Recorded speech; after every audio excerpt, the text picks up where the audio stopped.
Well, welcome to Virtual Gombin. I'm Bernie Geyer. I'm your tour guide for this first Virtual Gombin tour. I'm president of the Gombin Jewish Historical and Genealogical Society. Welcome to all of you. Virtual Gombin is a project of the Gombin Society. Like other educational organizations, our work has been interrupted by the COVID epidemic. We're unable to travel to Poland, but we want to continue and take this opportunity to educate Gombiners and others about the legacy of Jewish Gombin. For today's tour of the synagogue, we have 73 registrants. So welcome to all of you. Thanks for joining. Some of you may have been at the virtual Shabbat several weeks ago. I'm particularly pleased to welcome friends from Poland who are part of this tour and others from Israel. So it's late in the evening by you, so welcome. The virtual Gombin is going to take place about once every 4 to 6 weeks. We'll take virtual tours of important sites, listen to lectures, have discussions about Jewish Gombin. This is the first virtual tour of our historic wooden synagogue, which was the center of Jewish life in Gombin for 300 years.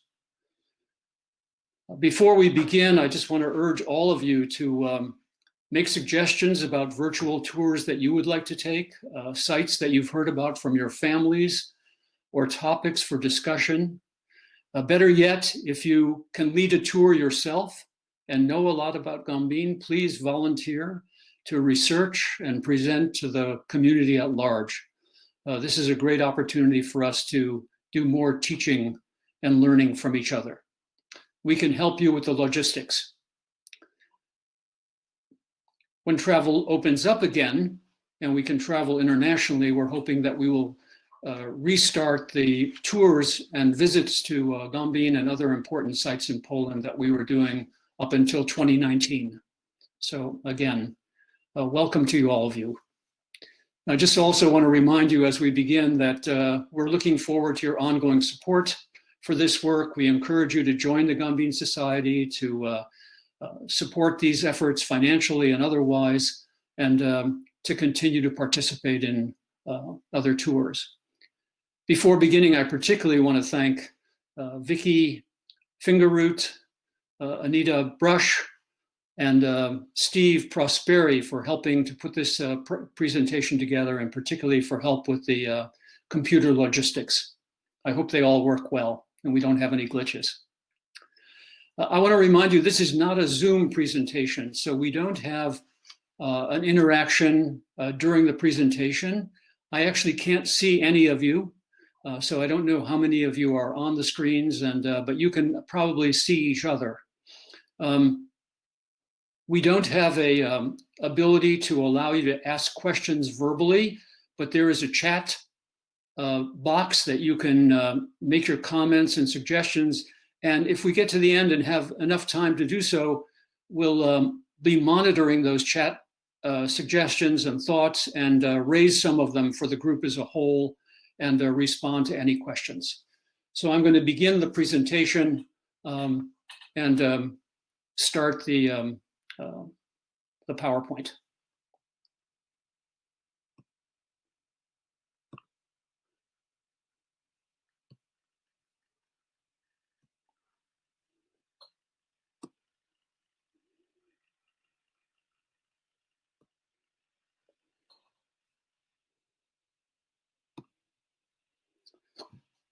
So again, welcome to Virtual Gombin. Tour number 1. This particular slide is of our group that visited Gombin in 2018. And Jonathan Prosperi here is welcoming of all of us to join this group as it walks through the streets of Gombin. Now, you've joined this tour because you've heard from your parents or your grandparents about Gombin. It may have been their shtetl in Poland that they lived in before the family emigrated to the United States. There may particularly be a grandmother or great-grandmother or someone else who was from Gombin. And now the family lives in the UK or South America or Australia or the US, Canada, and other places. Some of your Gombin family perished in the Holocaust. And part of the interest in maintaining this connection to Gombin is really because of your loyalty to their memory and their legacy, and we may their memories be for a blessing. Now you can visit the famous Gombin wooden synagogue where they prayed. And even though we can only do it virtually, we will use it to remember, to bring back all of those memories. So welcome to virtual Gombin.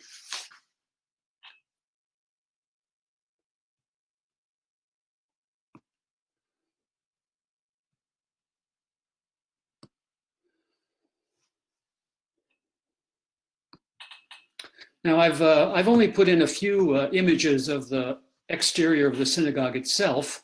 You may recognize these from other things that you've seen. The Gombin synagogue was a very important site in Gombin, and we have these two images. This is an older one, and I'll point out to you that the synagogue looks rather shabby. The windows are old. Some of the balustrades look like they're broken out and have been replaced with boards. I don't know exactly the date of this particular image. This is the synagogue after it was renovated in the late 1890s. This particular image may have been taken more like the 1930s. It looks very much like the image of the synagogue that is part of the famous Sam Raifel film from 1937. And you can see there have been improvements to the exterior, and there were also improvements to the interior that you will see in the coming slides. So to review, this Grand Synagogue of Gombin was built in 1710, rebuilt in the late 19th century, and of course destroyed by the German Nazi army in 1939. It was a very important site. Some of you have seen documentary videos about the wooden synagogues of Poland. They often show an image of the Gombin synagogue. It was built in this unique oriental design with copper domes. It had classic proportions, and it was recognized as a Polish historic site by the Polish government, so that there were many drawings and architectural drawings and floor plans of the Gombin synagogue that were utilized to create the model that we'll show you later. It was clearly the center of Jewish life in Gombin. But I've recently learned that there were other synagogues in Gombin, and we'll mention them as we go through the tour. This tour is designed to help you imagine what the synagogue experience was like for your Gombiner ancestors. We're going to climb the stairs to the women's balcony, just as your grandmother might have.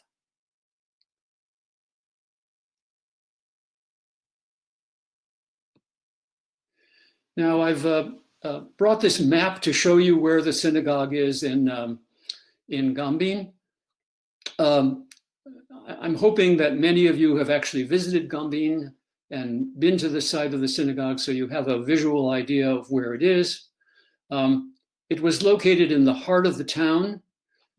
This big red, I'll use my cursor to point out this big red arrow that points to the synagogue's location on Kielinskiego Street. This was the heart of the Jewish community. It became later on the ghetto in Gombin during the war.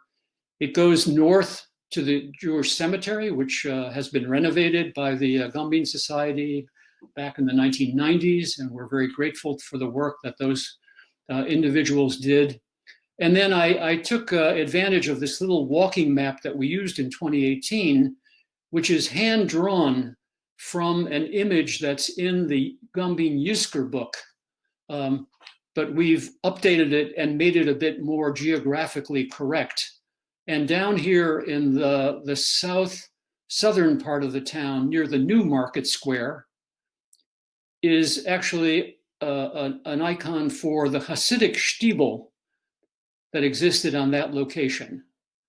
The main synagogue is here near the old market square, which is now a park in the center of Gombin, and the town hall is over in this area. The famous Napoleon House is on this square. If you've been to Gombin, this is the place you likely stopped when you first arrived in the town. Now here is the model of the Gombin Synagogue that was made by a team of architects and artists headed by Wojtek Wasilewski. And this picture was taken of the model as it stands in the Ethnographic Museum in Warsaw. It's a scale model of the Gombin Synagogue. It's as correct as it could be made from all of the photographs that existed of both the exterior and interior. And this is going to be the site of our tour. Now I'm going to show you an 8-minute excerpt from the video that was also produced by Wojtek Wasilewski and his colleagues. You can find the video link on the Gombin Society website and view the entire video. If you haven't already done so, I urge you to do it. It's a very moving experience. It's called Reconstructing Memories. And in this excerpt that we've taken, we've asked Anita Greenbaum-Brush to read some words from her father describing Yom Kippur in the synagogue. The music that backs up the video that you're going to watch is, of course, Kol Nidre, the famous Kol Nidre, and also Avinu Malkeinu from the Yom Kippur service. These are recordings. They were not done, of course, in Gombin, but they're an important part of watching this video. So I'm going to switch now to the video.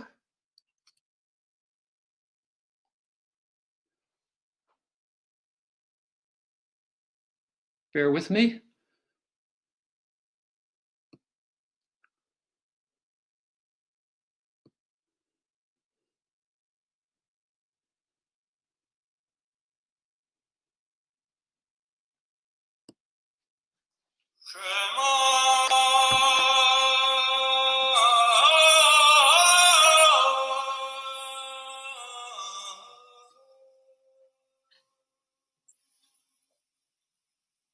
Shema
The shul was filled as at no other holiday.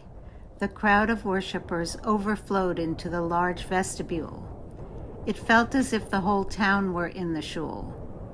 Every year, a few non-Jews, usually members of the town's Polish intelligentsia, came to the vestibule to listen to Kol Nidre, sung by the cantor and his choir in front of the Ark of Torahs at the eastern wall. This ancient and poignant prayer set the tone and opened the Yom Kippur services of unremitting and intense prayers, which were interrupted only for the night and then lasted until sundown the next day. The following morning, the women and girls came and joined the prayers in the balcony of the shul.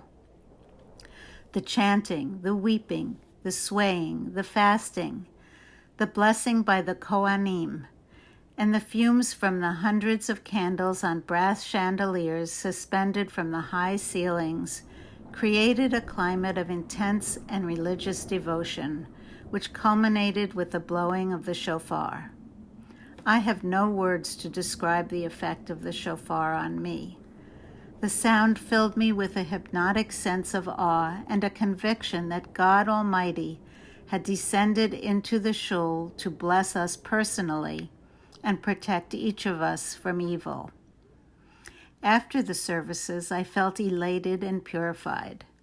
Outside the shul, mother and father met and wished each other a good year, and then exchanged this wish with everybody they met on the way home to a delicious dinner.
I just want to add a few notes to this viewing. You notice that the very elaborately carved Aron Kodesh was extremely elaborate, and it was, I understand, painted and very colorful, but we obviously don't have color photographs of it. The walls of the synagogue were completely plain, and there's some question that's been raised in the study of the synagogue about whether that was because in doing the renovations at the end of the 19th century, they expended so much of their resources that they didn't have enough to complete the decoration of the interior. That may also be the case for the ceiling of the synagogue. Those of you who have been to the Poland Museum have seen the image of, or have seen the model of the synagogue ceiling that's there with the zodiac symbols and so forth, a very colorful, beautiful reproduction of a wooden synagogue ceiling. It may be that the Gombin synagogue also had a decorated ceiling, but we just don't know. There are no photographs of that ceiling to test it. Also, you could see that those images and photographs of the bima in the center of the synagogue, how beautifully that was constructed. And then at the end, we come back to the images from the Rafel movie of 1937 of the exterior of the synagogue and some people outside. So I encourage you to go to the Gombin website and view the entire 18-minute synagogue with all the notes that are part of that.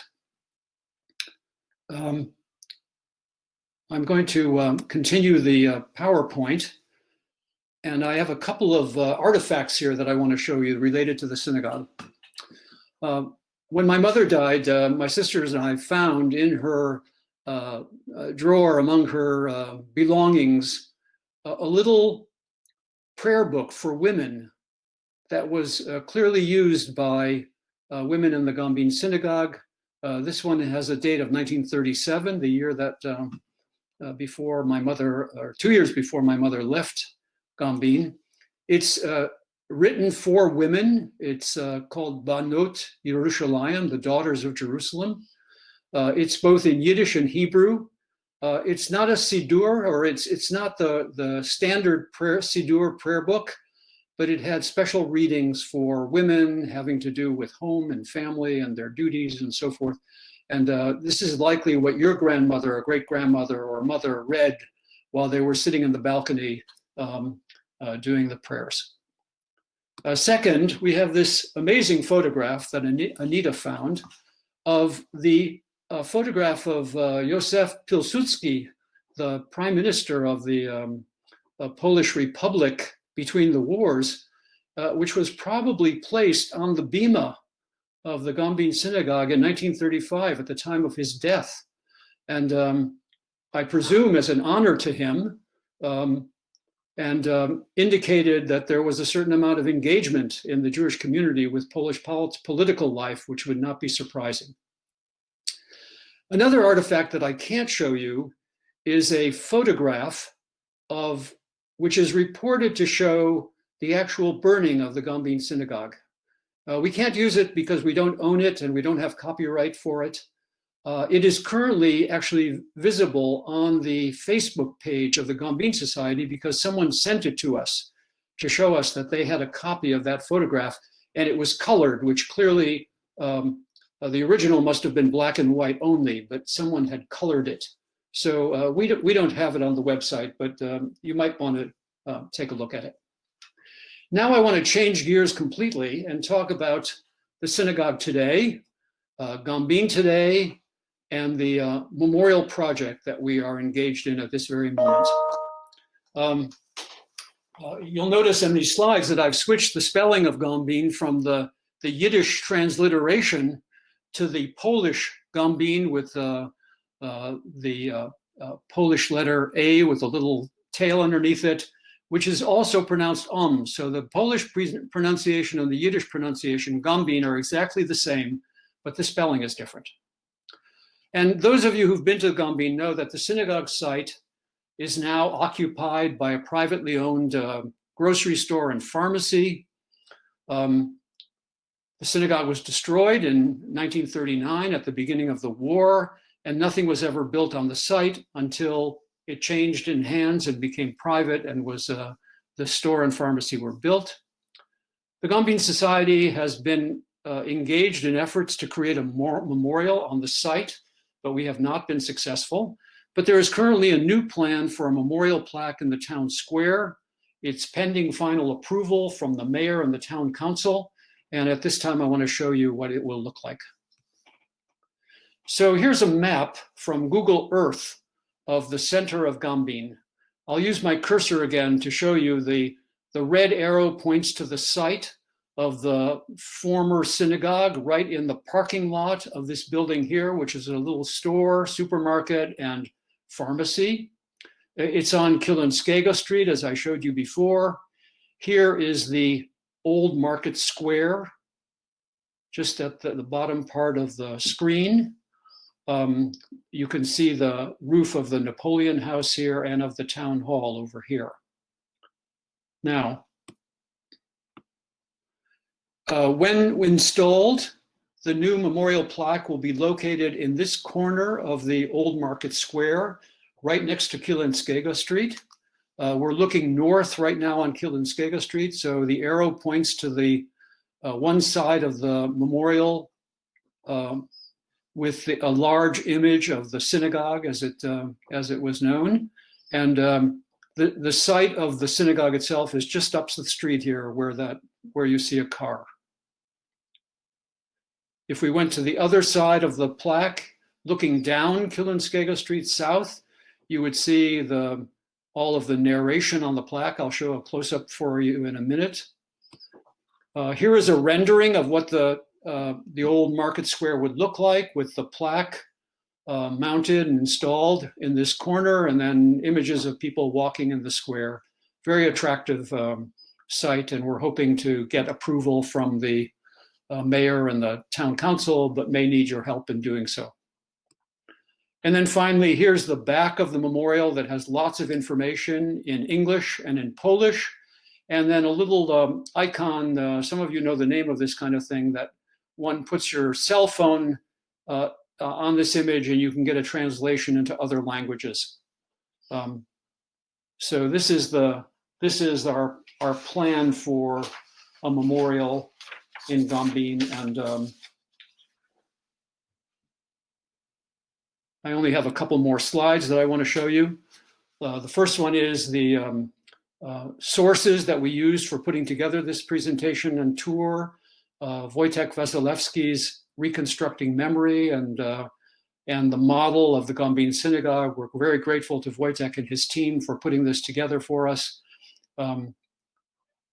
As I said, the model is at the State Ethnographic Museum in Warsaw in their Jewish exhibit.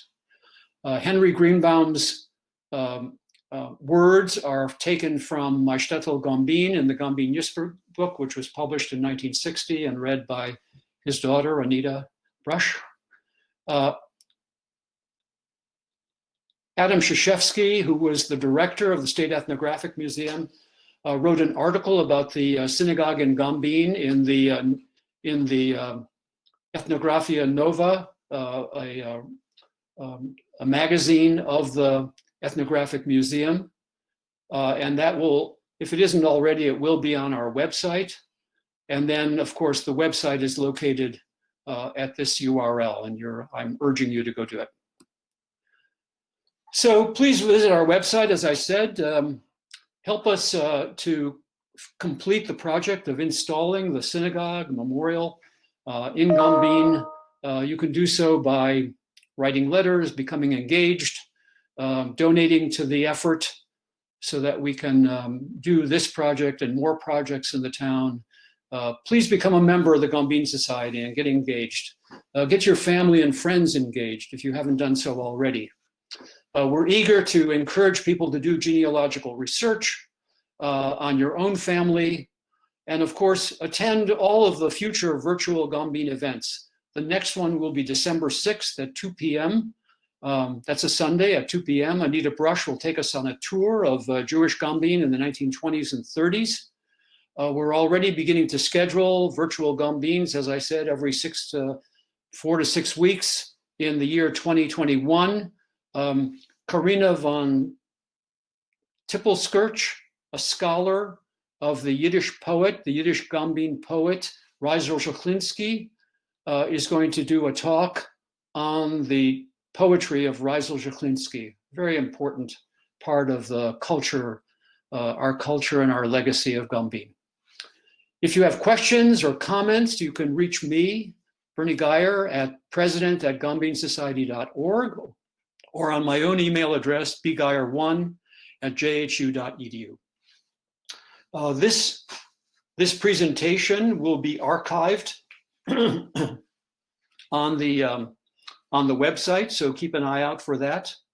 I think those of you who are on the call have received a chat message from Steve Prosperi about the link to the complete Gombin Synagogue video. So I am going to go back to the Demio site and stop sharing the screen. And I'll stay on for a little while to see if there are any questions or comments that you want me to try to address. If you type them into the chat section, I'll be able to see them. So thank you very much for attending. It wasn't a long tour, but I'm hoping you got a good flavor for what we have. We have a treasure of historical material on the Jewish community of Gombin, both on the website and in other documents. And we encourage all of you to educate yourself, educate your families. We'd be very excited that so many younger people from the next generation are getting interested in this Jewish history and legacy that they have, and we want you to actively participate. So thanks very much. Are there any questions, Steve, that people want me to answer? Or try to answer, I should say. There are some people who know more about this than I do, for sure.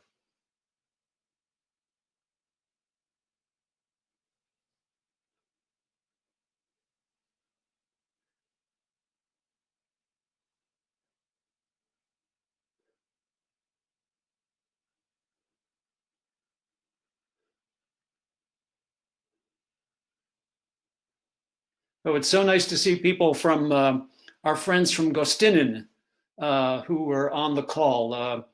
You know, Gostinin already has a multicultural heritage tour that was set up by a group of local Gostinin people, including Piotr Siska and his wife and others. And we would really like to see Gombin encouraged to set up the same kind of Jewish heritage tour. We have several important sites in Gombin that could be part of that tour and which would be educational for both expatriate Jewish community and for the Polish Gombin community. It's clear to me, having gone to Poland now over a 20-year period, that Gombin was the site of a clearly multicultural Polish community, including Polish Catholics, the Jewish community, the Protestant Ålanders, and other Germanic Volksdeutsch people who lived there. They were a lively community that was fully engaged in many activities, and it's our duty to document that and to bring it to the attention of all. So thank you very much. And hope to see you all at the next virtual Gombin tour in December. Bye-bye and be well. Stay safe from the pandemic.